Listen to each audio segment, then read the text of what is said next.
बादशाह अकबर और उनके बुद्धिमान मंत्री बीरबल की कहानियां तो हम सबने सुनी हैं। उनकी जोड़ी अपनी कमाल की चतुराई के लिए जानी जाती है। देखिए, उनकी कहानियां सिर्फ मनोरंजन के लिए नहीं है, वो हमें जिंदगी के बड़े गहरे सबक भी सिखाती हैं। तो चलिए, आज उनकी एक ऐसी ही कहानी की परतों को खोलते हैं। कहानी में आगे बढ़ने से पहले जरा इस सवाल पर सोचते हैं।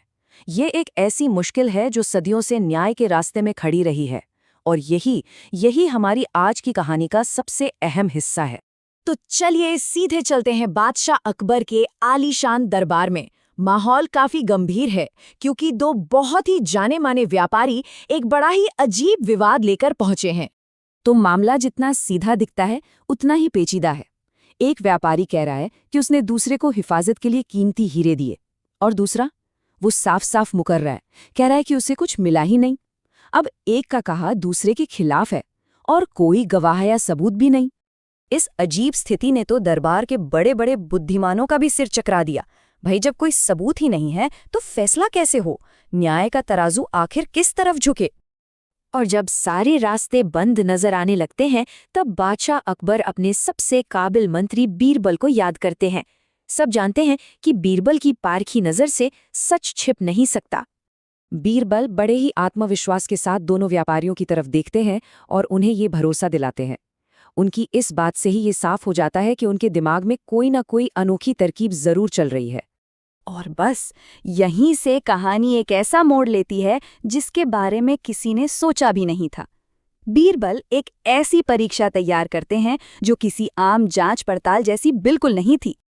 बीरबल के निर्देश सुनने में तो बड़े सीधे साधे थे, लेकिन उतने ही रहस्यमयी भी।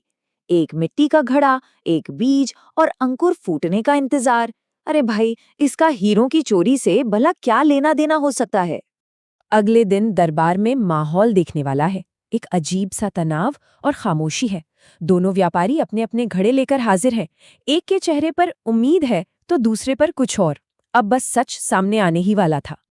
पहला व्यापारी बड़े गर्व से अपना घड़ा आगे करता है, और देखिए, उसमें से एक छोटा सा हरा अंकुर झांक रहा है।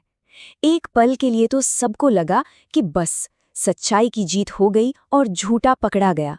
पर क्या मामला इतना सीधा था? और ठीक इसी पल बीरबल ने अपना सबसे बड़ा दांव खेला। उन्होंने खुलासा किया कि बीज तो उबले हुए थे, उनसे पौधा निकलना नामुमकिन था। बस इस एक वाक्य ने तो पूरे मामले की बाजी ही पलट दी। अब देखिए, जो झूठा था वो डर गया। उसे लगा कि ये खाली घड़ा उसे दोषी साबित कर देगा, इसलिए उसने चालाकी से बीरबल का दिया हुआ बीज ही बदल दिया।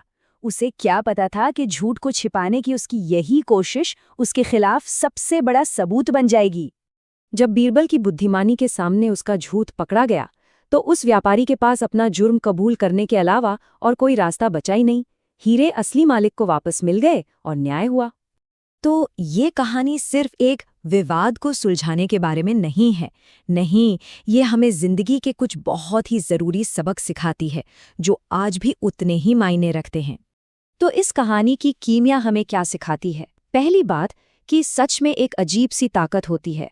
उसे शोर मचाने की जरूरत नहीं पड़ती, जैसे उबले हुए बीज का सच उसकी खामोशी में ही छिपा था। दूसरी बात कि झूठ को जिंदा रखने के लिए और झूठ बोलने पड़ते हैं। झूठे व्यापारी ने एक और चाल चली और वही उसे ले डूबी। और तीसरी सबसे अहम बात कि बुद्धिमानी सिर्फ जवाब ढूंढना नहीं, बल्कि सही सवाल तैयार करना है। बीरबल ने एक ऐसी परीक्षा बनाई जिसने सच को खुद सामने आने पर मजबूर कर दिया। और आखिर में ये कहानी आज के लिए एक जरूरी सवाल छोड़ जाती है।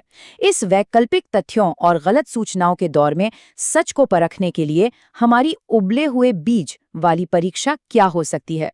एक ऐसा तरीका जो दिखावे को नहीं, बल्कि असलियत को सामने लाए। इस पे सोचना वाकई जरूरी है।